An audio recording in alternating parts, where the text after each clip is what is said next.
I never thought I'd find myself here, sitting in an empty house, questioning the life I'd built over 2 decades.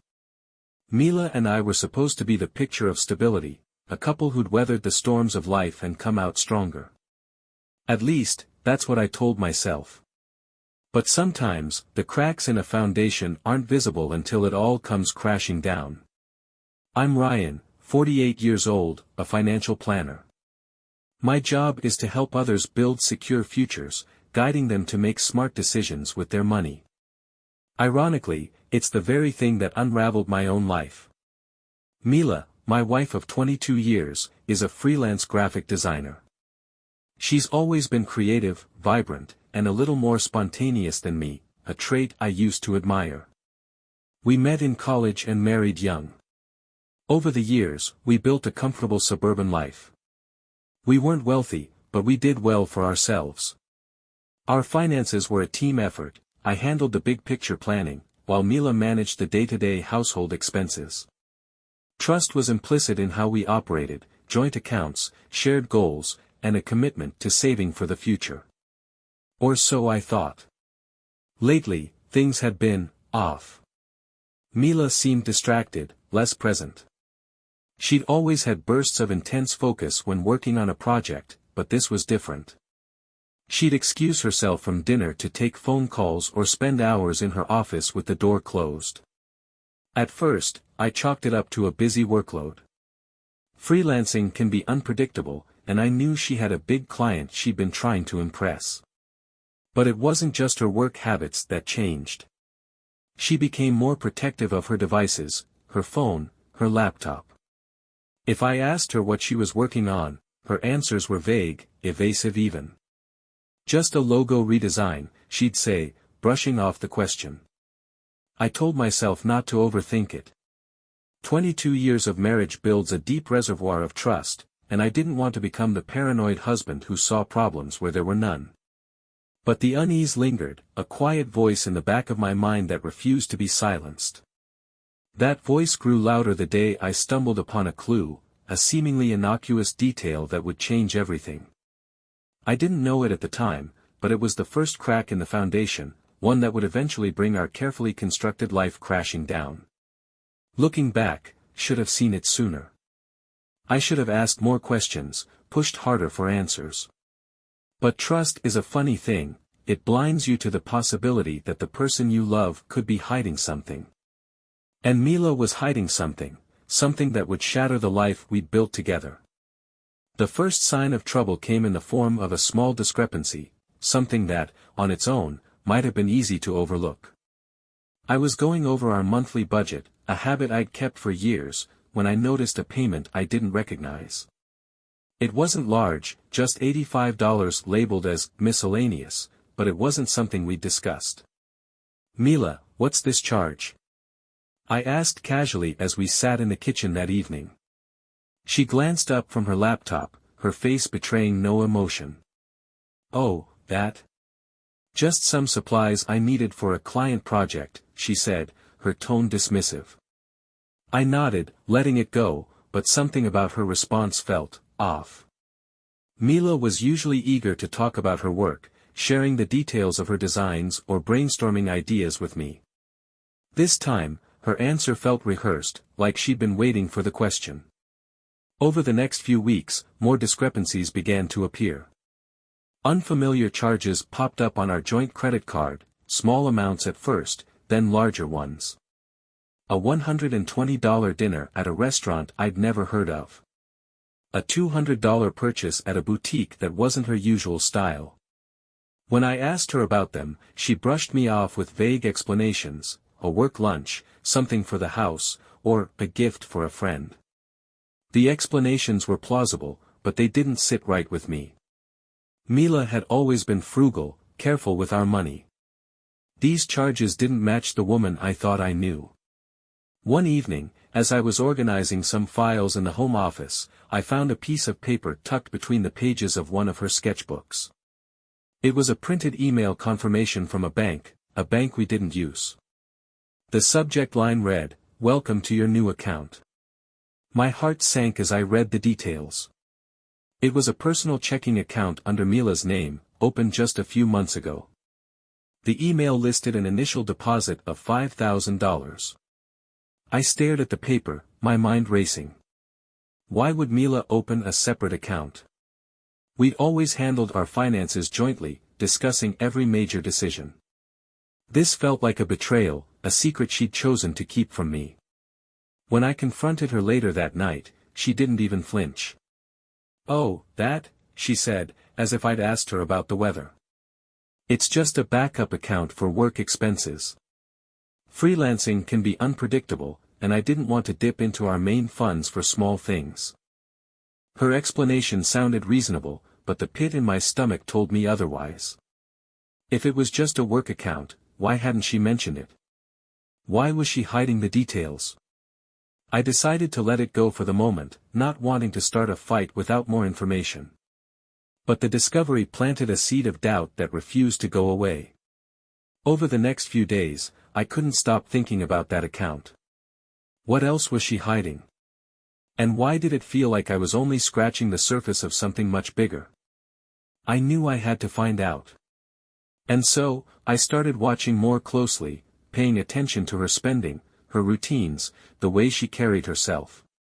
The more I observed, the more I realized that Mila wasn't just keeping secrets, she was actively avoiding letting me see the truth.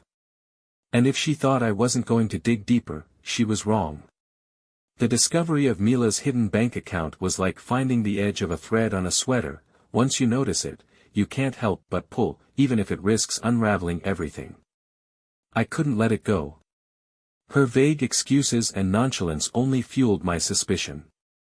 If there was nothing to hide, why the secrecy? I decided to take a closer look. Freelance work could be unpredictable, sure, but Mila had always been diligent about keeping me in the loop regarding her income and expenses.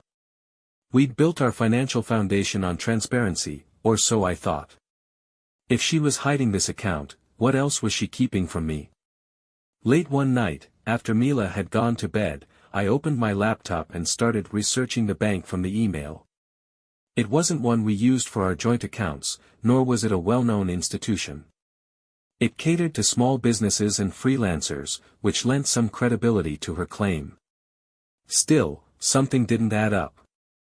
The next day, when Mila left for a client meeting, I decided to do something I'd never done before. I searched her office. It felt wrong, like I was crossing a line I couldn't uncross, but my gut told me there was more to this story. I sifted through her files, sketchbooks, and receipts, trying to piece together her financial picture. At first, I found nothing unusual. But then, tucked in the back of her desk drawer, I found a ledger, a small notebook where she'd meticulously recorded transactions. Flipping through it, I saw deposits into the hidden account that far exceeded her typical freelance earnings. Large sums were going in, $1,000 here, $2,500 there, far more than she usually earned in a month. The outgoing transactions were just as puzzling, payments to upscale restaurants, boutique stores, and hotels. Hotels. My stomach churned as I read the names of the establishments. They weren't the kind of places we stayed on vacations or even for her business trips. These were high-end spots, places that screamed indulgence and intimacy. I didn't want to jump to conclusions, but the evidence was stacking up. The spending patterns aligned suspiciously with times when she told me she was working late or meeting a client. For days, I tried to convince myself there was an innocent explanation. Maybe these were legitimate expenses for her work. Maybe she'd been meeting clients at nice restaurants to pitch her designs. But deep down, I knew the truth. I started tracking her movements more closely. I paid attention to the times she said she'd be out, noting how long she was gone and where she claimed to be. I cross-referenced those times with the transactions in her ledger, and the patterns became impossible to ignore. One evening, when Mila said she was going to dinner with a colleague, I decided to follow her. I waited a few minutes after she left, then grabbed my car keys and drove to the restaurant listed in her ledger for that date. I parked across the street and watched as she arrived. She wasn't alone. A man joined her, a tall, well-dressed guy who looked about her age. They hugged warmly, their body language far too familiar for a casual work meeting. I sat in my car, my hands gripping the steering wheel, as I watched them laugh and talk over dinner. The way she leaned toward him, the way he touched her arm, it was unmistakable. This wasn't a client meeting. This wasn't work. This was betrayal. As I drove home, my mind raced with questions. Who was this man? How long had this been going on? And how could Mila sit across from me every day, pretending nothing was wrong, while she carried on with him behind my back? I didn't have all the answers yet, but one thing was clear, the hidden bank account wasn't just about work. It was funding a secret life, one that I was determined to uncover. The drive home from the restaurant was a blur. My hands gripped the steering wheel tightly, my knuckles white from the effort of keeping myself composed. I couldn't stop replaying what I had seen, Mila sitting across from that man, laughing, leaning in close, her hand casually resting on his. It wasn't just an ordinary dinner. It was intimate, familiar, and unmistakably personal. When I got home, the house felt eerily quiet. I stood in the entryway for a long moment, trying to decide what to do next. My mind was a whirlwind of emotions, anger, betrayal, sadness, but beneath it all, there was a cold resolve. I needed more proof. I needed to confront her with undeniable evidence so she couldn't wiggle her way out of it with excuses or half-truths. Over the next few days, I kept my distance, pretending everything was normal. Mila didn't seem to notice my change in demeanor. If anything, she seemed more cheerful, her usual distracted energy replaced with a lightness that made my stomach turn. It was as if her secret life was fueling her happiness, while I was left to stew in silence. One evening, while Mila was in the shower, I saw an opportunity. Her phone was on the nightstand, unlocked. My hands trembled as I picked it up, knowing I was crossing a line but unable to stop myself. The messages confirmed everything I feared. There were texts with the man from the restaurant, whose name I now knew was Alex. Their conversations were playful, flirty, and deeply intimate. Alex, last night was amazing. I can't stop thinking about you. Mila, me too. You always know how to make me feel special. Can't wait for the weekend. I scrolled further, my chest tightening with every message. There were references to the hotels I'd seen in her ledger, plans for future meetups, and even photos, selfies of the two of them together, laughing, smiling, looking like a couple in love. The final blow came when I found a notification from her hidden bank account. It was a confirmation of a recent transaction, $1,200 for a weekend reservation at one of those high-end hotels. The date matched a time when she had told me she was going out of town for a business workshop. My heart felt like it had been ripped out of my chest. The hidden bank account wasn't just a financial anomaly, it was a tool she used to fund her affair, to keep her double life afloat. That night, I couldn't sleep. I lay in bed, staring at the ceiling, while Mila slept soundly beside me, completely unaware of the storm brewing inside me. I wanted to wake her up, to confront her right then and there, but something held me back. Maybe it was the fear of hearing her excuses, or maybe it was the realization that once I opened that door, there would be no going back. The next morning, I took the day off from work, telling Mila I wasn't feeling well. Once she left the house, I began gathering everything I had, screenshots of the messages, bank statements, receipts, and photos. I wanted to be prepared, to lay everything out in front of her when the time came. As I sorted through the evidence, a strange sense of calm washed over me. The shock and confusion were gone, replaced by a quiet determination. I didn't know how this confrontation would play out, but one thing was certain, Mila wasn't going to keep lying to me. By the time she came home that evening, I was ready. The proof was sitting in a neat pile on the kitchen table, waiting for her to explain it all. When Mila walked through the door that evening, she seemed oblivious to the storm waiting for her. She set her bag down on the counter and greeted me with a casual, "Hey, how was your day?" as if everything was perfectly normal. I didn't answer. I was sitting at the kitchen table, the stack of evidence in front of me, my hands clasped tightly to keep them from trembling. "Ryan?" she asked, her smile faltering as she noticed my expression. "Sit down," I said, my voice calm but firm. Her brow furrowed in confusion, but she complied, pulling out a chair across from me. "What's going on?" I slid the pile of documents toward her. "Why don't you tell me?" Her eyes flicked to the stack, and for a moment, her face betrayed nothing. But then she picked up the top page, a printout of the hotel reservation confirmation, and her expression changed. Her cheeks flushed, and her eyes widened with panic. "Ryan, I can explain." "Don't," I interrupted, my voice cold. "Don't insult me by pretending there's an explanation that makes this okay. I know about the hidden bank account. I know about Alex. I know about the hotels, the dinners, the lies. So don't sit there and try to spin this into something it's not." She stared at me, her mouth opening and closing as if searching for the right words. But there were no right words. Nothing she could say would undo what I'd uncovered. Finally, she let out a shaky breath and said, "I didn't mean for you to find out like this." "Find out?" I repeated, my voice rising. "You didn't mean for me to find out? That's what you're worried about? Not the fact that you've been lying to me for months, using our money to fund your affair?" Her face crumpled, and tears welled in her eyes. "It's not like that," she said, her voice trembling. "The account was it was something I set up for myself. A way to feel independent." "Independent?" I laughed bitterly. "Is that what we're calling infidelity now? Independence?" She reached across the table, her hand hovering near mine. "Ryan, please. Let me explain." "Go ahead," I said, leaning back in my chair. "Explain.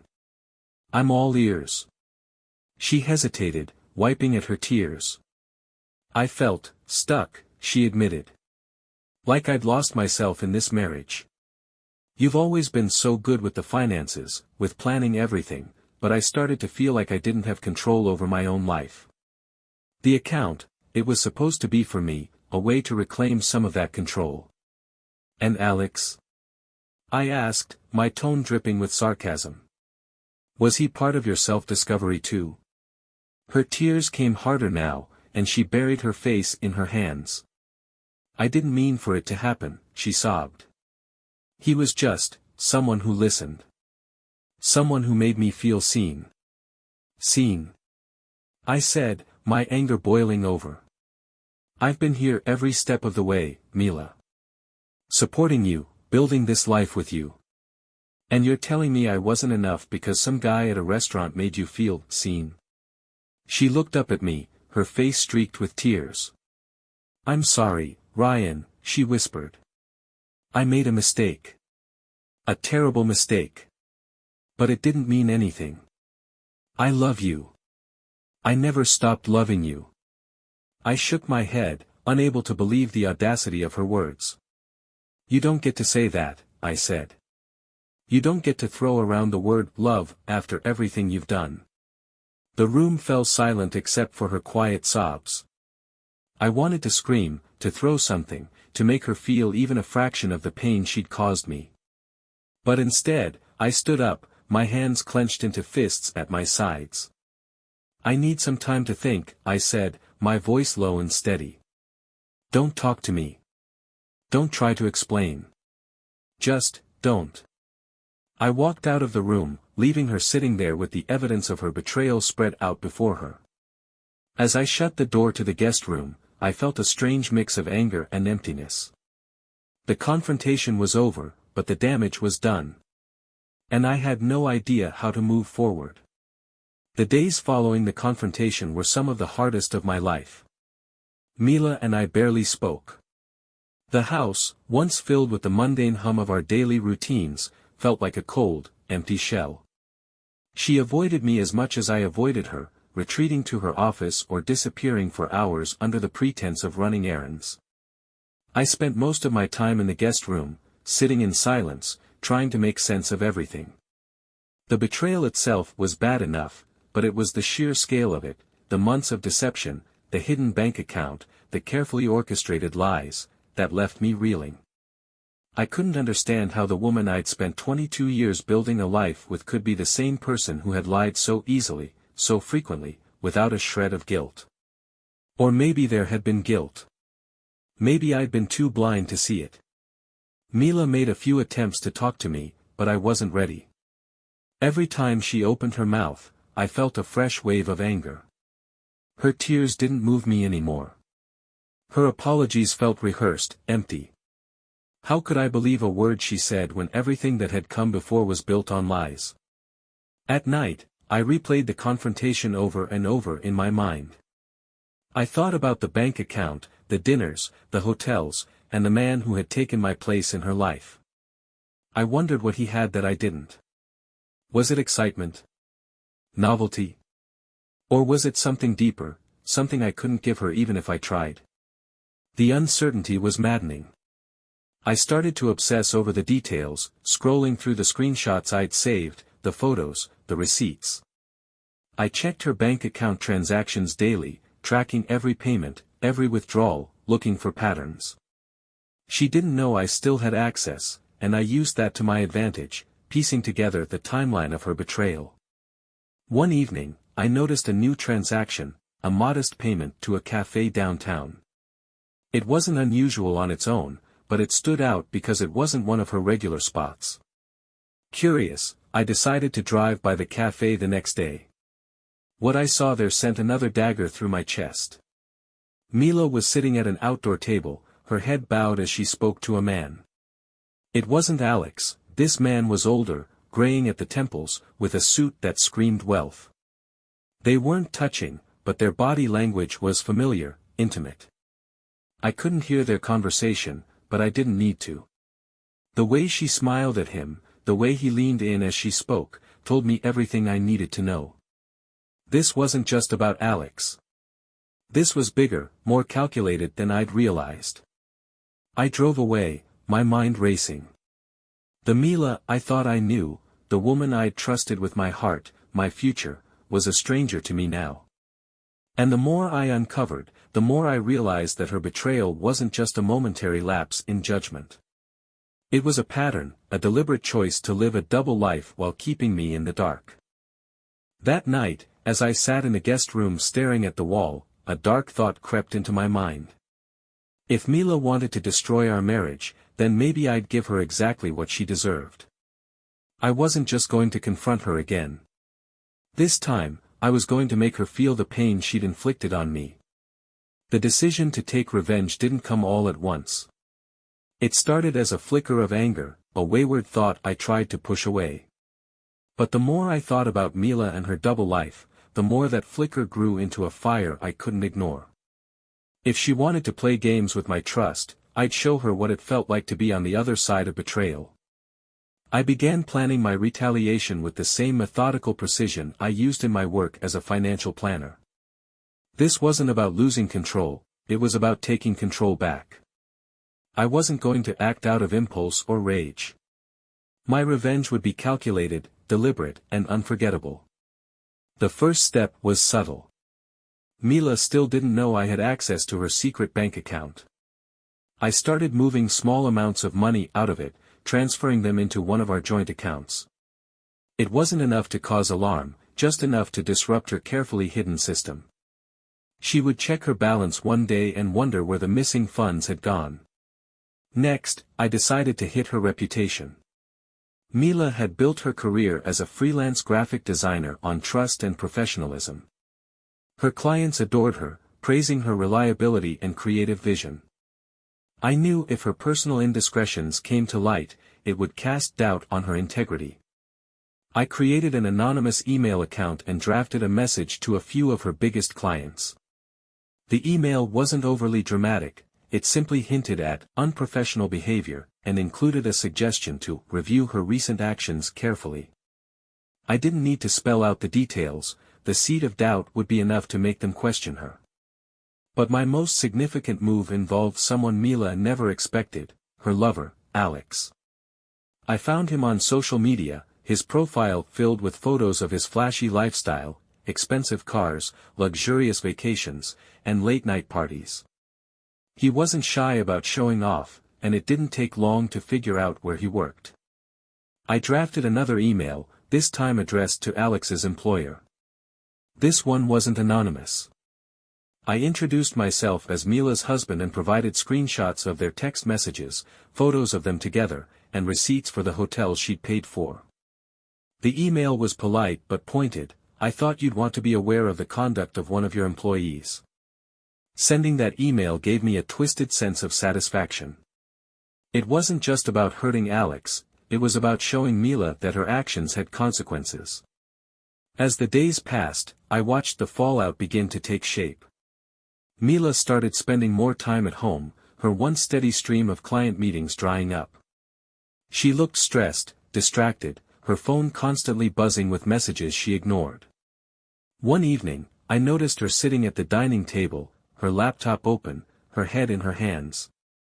She looked up as I walked by, her eyes filled with a mix of confusion and fear. "Ryan," she said softly, "something's wrong. A few of my clients have stopped responding, and one even canceled a project without explanation. Do you think it's just a coincidence?" I shrugged, keeping my expression neutral. "Could be," I said, my tone nonchalant. "Or maybe it's something else." Her eyes searched mine, but I gave nothing away. She didn't ask further, but I could see the doubt creeping in. I knew I wasn't finished. This was just the beginning. Mila had taken something precious from me, my trust, my love, the life we'd built together. And I was going to make sure she understood exactly what it felt like to lose everything. Watching Mila's life unravel was both satisfying and hollow. I told myself I was evening the scales, making her feel the weight of the betrayal she'd placed on my shoulders. But with every move I made, I felt a deeper void opening inside me, a gnawing emptiness that no amount of vengeance could fill. Still, I pressed forward. The fallout from my email to Alex's employer didn't take long to manifest. Mila came home one evening, her face pale and her movements frantic. She dropped her bag on the counter and stared at me, her eyes wide with panic. "Did you do something, Ryan?" she demanded, her voice trembling. I leaned back in my chair, feigning ignorance. "Do something? About what?" She slammed her hands on the counter. "Don't play dumb. Alex, he got called into HR today. Someone sent an email, someone claiming to be my husband, about us." Her voice cracked on the last words, and for a moment, she looked like a stranger to me. "And?" I asked, my tone calm. Her jaw dropped. "And? You ruined his career, Ryan. He might lose his job." I shrugged. "Sounds like a personal problem." Her face flushed with anger. "You don't get to decide to destroy someone's life just because you're hurt." I stood, my anger rising to match hers. "Destroy someone's life? Like you destroyed ours, Mila. Like you destroyed the trust we built over 22 years so you could sneak around with him. Don't lecture me about consequences. You made your choices. Now, you get to live with them." She stared at me, tears streaming down her face, but I didn't feel an ounce of sympathy. Over the next few days, the tension in the house reached a breaking point.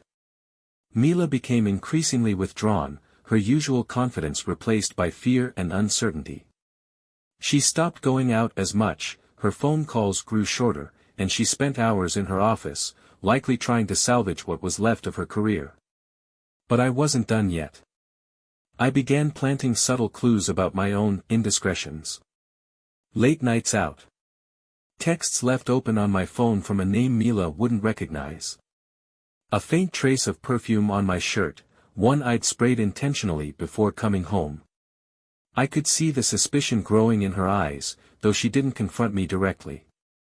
Instead, she grew quieter, more cautious, as if she was trying to figure out whether her fears were justified. The breaking point came one night when I intentionally left my phone unlocked on the counter, a message thread with a woman named Danielle open for her to see. The messages weren't explicit, but they were suggestive enough to plant doubt. Danielle, last night was fun. Let me know when we can meet again. Me, looking forward to it. You're exactly what I need right now. When I returned to the kitchen, Mila was holding my phone, her face a mask of shock and betrayal. What is this? She asked, her voice trembling. I crossed my arms and tilted my head. What do you think it is? Her voice rose, panic creeping in. Are you cheating on me now? Is that what this is? I stepped closer, lowering my voice to a chilling calm. Would it matter, Mila? After everything you've done, do you really have the right to ask me that? She broke down, sobbing into her hands, but I didn't comfort her. I walked past her, leaving her alone in the kitchen with the phone and the truth she couldn't escape. That night, as I lay in bed, I realized how far I'd gone. I wasn't just trying to make her pay anymore, I was becoming someone I didn't recognize, someone fueled by bitterness and spite. But even that realization couldn't stop me. I'd started this game, and I wasn't going to stop until I'd torn everything down. The fallout from my actions began to take shape quickly, faster than I'd expected. Mila's emotional breakdown became a permanent fixture in our house. She no longer had the energy to argue or defend herself. The confident, vibrant woman I'd once known was now a shadow, pacing the house aimlessly or retreating to her office in silence. But her suffering wasn't enough to satisfy me. Not yet. Word of her affair had spread among our mutual friends. I hadn't needed to tell them directly, whispers travel quickly, especially when fueled by carefully placed hints. At a recent gathering, I'd casually mentioned how hard things had been since the betrayal. I didn't need to elaborate, the weight of my words was enough to set the gossip wheels in motion. I knew the truth had reached its target when Mila came home one evening looking pale and shaken. Do you know what they're saying about me? She asked, her voice trembling. I didn't look up from my book. Who's they? Everyone, she snapped, her voice rising. Our friends, my colleagues, they're all talking about my affair. I've been getting cold looks, condescending comments. Ryan, they know. I set the book down, meeting her panicked gaze with indifference. Well, Mila, the truth has a funny way of coming out, doesn't it? Her jaw dropped, and for a moment, I thought she might lash out. But instead, her shoulders slumped, and she sank into a chair. Why are you doing this to me? She whispered. Doing this to you? I repeated, laughing bitterly. You did this to yourself. I'm just making sure everyone knows who you really are. She didn't respond. For the first time, she looked truly defeated, her eyes glassy with exhaustion. The next morning, I received a call from a mutual friend, Rebecca. She had been close to both of us for years, but the conversation was curt and formal. Ryan, I just wanted to check in, she said, her tone careful. Is everything okay with you and Mila? I've been hearing things. I didn't hold back. She cheated, Rebecca. With some guy she's been seeing for months. She hid money, lied about her whereabouts, and used me like a fool. So no, things aren't okay. Rebecca sighed, her voice heavy with disappointment. I'm sorry to hear that. I just hope you're not letting this spiral. Sometimes, revenge only makes things worse. Her words stung in a way I didn't want to admit. After we hung up, I sat in silence, the phone still in my hand. Was I letting it spiral? Was I making things worse, for both of us? But any doubts I had evaporated when I saw another notification from Mila's hidden account. It was a small withdrawal, just enough to suggest she was trying to hold on to what little control she had left. I wasn't done yet. That evening, Mila confronted me directly. Her face was red with anger and frustration, a rare flash of the fire I remembered. You're destroying me, she said, her voice cracking. My career, my friendships, my sanity, you've taken it all. I stood, meeting her gaze with a cold stare. And how does it feel, Mila? To have your life torn apart? Because that's exactly what you did to me.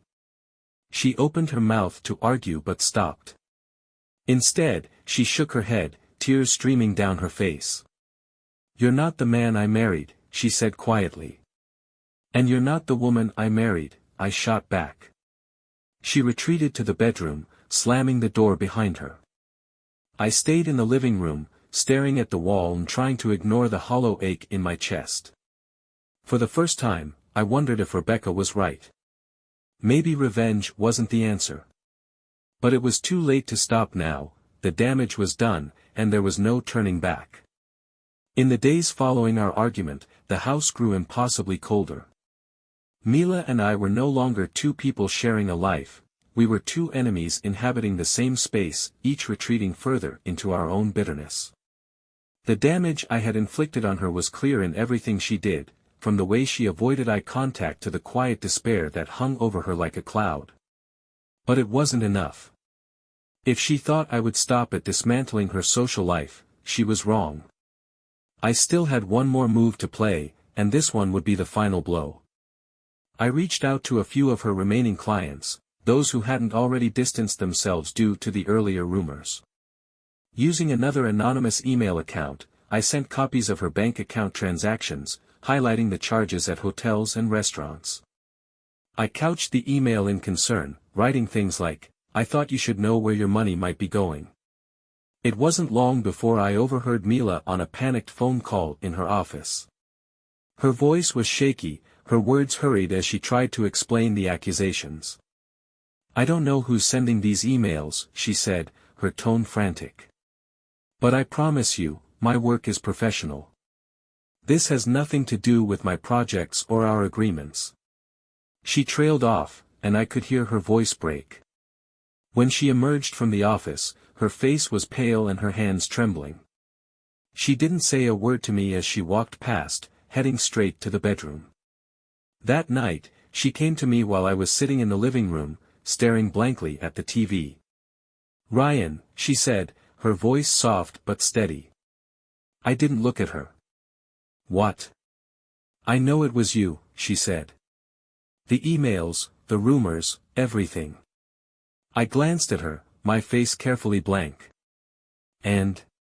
Her eyes filled with tears, but she didn't cry.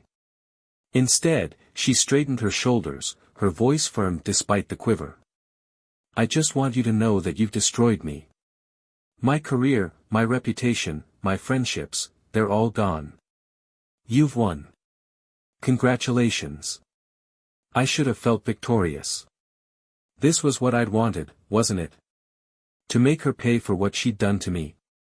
But as I looked at her, broken, defeated, and hollow, I didn't feel triumphant. I felt nothing. Good, I said coldly, turning back to the TV.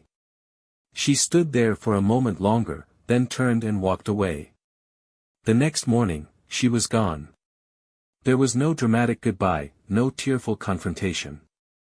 Just an empty closet, a missing suitcase, and a hastily scrawled note on the kitchen counter. I can't do this anymore. I'm leaving. Don't contact me. I stared at the note for a long time, the words blurring together. For months, I had fantasized about this moment, about finally driving her out of my life and reclaiming the control she had stolen from me. But now that it had happened, it didn't feel like a victory. It felt like standing in the ashes of a war I had waged, realizing I had burned everything to the ground, including myself. Mila was gone. And for the first time, I understood the cost of what I had done. The silence in the house after Mila left was oppressive. I'd gotten used to the tension, the muffled sobs from her office, and the sound of doors slamming when she couldn't contain her frustration. Now, there was nothing, just an eerie stillness that amplified every thought racing through my mind. At first, I told myself this was what I wanted. Mila was gone, and with her, the constant reminder of her betrayal. I had fought back, taken control, and ensured she felt the same humiliation and pain she had inflicted on me. But the victory I had imagined, the satisfaction I thought would come, was nowhere to be found. Instead, I felt empty. The rage that had fueled me for so long had burned itself out, leaving behind a void I didn't know how to fill. I started going through the motions of life, but everything felt meaningless. Work became a way to pass the hours, a distraction from the echoing silence at home.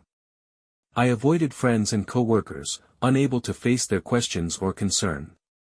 Even the small victories at work, like helping a client reach their financial goals, felt hollow.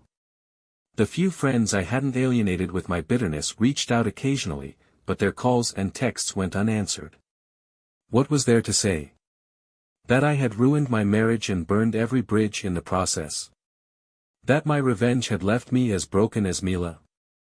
One evening, I found myself scrolling through the photos on my phone. There we were, Mila and I, smiling on vacation, at family gatherings, celebrating anniversaries.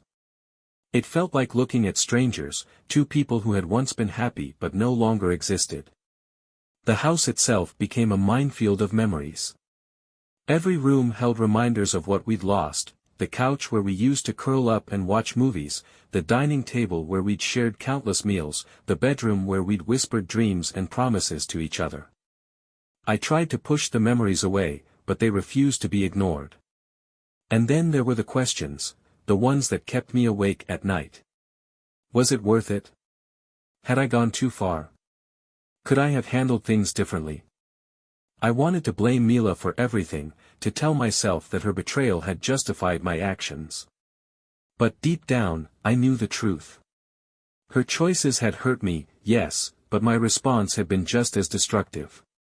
I hadn't sought justice, I'd sought vengeance, and in doing so, I'd destroyed not only her but myself as well. One evening, I caught sight of the note she had left on the kitchen counter. I'd kept it, though I wasn't sure why. I picked it up, rereading the words for what felt like the 100th time. I can't do this anymore. I'm leaving. Don't contact me. The finality of it hit me all over again. Mila was gone, and so was the life we'd built together. All that remained were the ashes of what could have been. I set the note down and stared out the window, the darkness outside mirroring the emptiness I felt inside. I had won the battle. But in doing so, I'd lost everything else. Months have passed since Mila left, and yet the weight of everything that happened lingers like a shadow I can't escape. I thought time would heal the wounds, both hers and mine, but instead, it's only deepened the scars. The silence in the house is no longer suffocating, it's a constant reminder of what I destroyed in my pursuit of revenge. I can't say I blame her for leaving. I think, in the end, she realized what I'm only just starting to understand: we weren't just hurting each other, we were tearing ourselves apart. Mila's betrayal was a choice, one she made over and over again, but my response was no better. I let my anger consume me, let it drive me to become someone I no longer recognize. The truth is, there are no winners in this story. Mila's life is in ruins, and I played a part in that. From what little I've heard through mutual acquaintances, she's struggling to rebuild her career, her reputation, and her sense of self. Her once bright confidence has dimmed, replaced by uncertainty and isolation. And me?